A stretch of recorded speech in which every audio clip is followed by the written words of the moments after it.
வணக்கம். இரவு நேர பிரதான செய்திகளின் ஊடாக நர்மதா சிறையில் முதலில் தலைப்புச் செய்திகள். மின்சார கட்டணத்தில் மாற்றமில்லை, பொது பயன்பாடுகள் ஆணைக்குழு அறிவிப்பு. களனிக்கங்கை தாழ்நில பகுதிகளுக்கான வெள்ள அபாய எச்சரிக்கை மேலும் 48 மணி நேரம். கோர்முஸ் ஜலசந்தியில் புதிய பாதுகாப்பு பாதை, ஈரான் ஓமான் கூட்டு முயற்சி. இனி விரிவான செய்திகள்.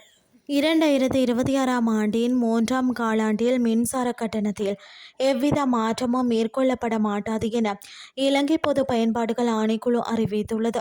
தேசிய அமைப்பு செயல்பாட்டு நிறுவனம் சமர்ப்பித்த மின்சார விநியோக செலவு அறிக்கையை மீளாய்வு செய்த பின்னரே ஆணைக்குழு இந்த தீர்மானத்தை எடுத்துள்ளது. அனைத்து கணக்கீடுகளின்படி நடப்பு காலாண்டில் மின்சார விநியோகத்திற்கான செலவு 0.3% மட்டுமே அதிகரித்துள்ளதால் கட்டண திருத்தம் அவசியமில்லை என சுட்டிக்காட்டப்பட்டுள்ளது.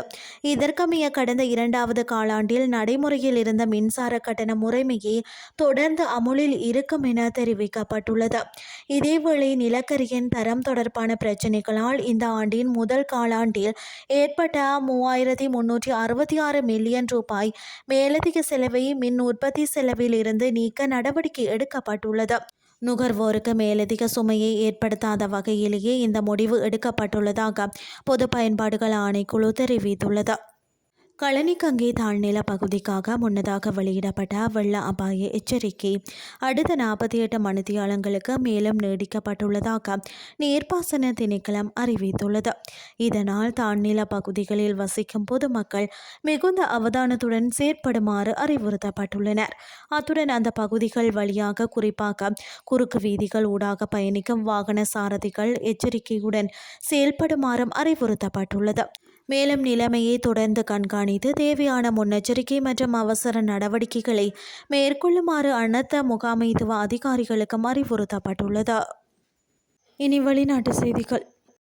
ஈரான் ஓமானுடன் பேச்சுவார்த்தை நடத்தி வருவதாக தெரிவிக்கப்பட்டுள்ளது.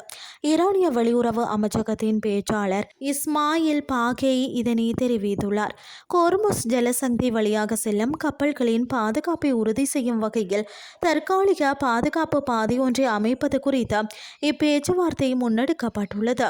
இது தொடர்பில் மேலும் தெரிவித்த அவர், கோர்முஸ் ஜலசந்தி வழியாக கப்பல் போக்குவரத்தின் பாதுகாப்பை உறுதி செய்யும் வகையில் ஓமானுடன் கலந்தாலோசித்து மிக விரைவாக தற்காலிக பாதை ஒன்றை தீர்மானிப்பதே இந்த முயற்சியின் நோக்கமாகும் என குறிப்பிட்டுள்ளார்.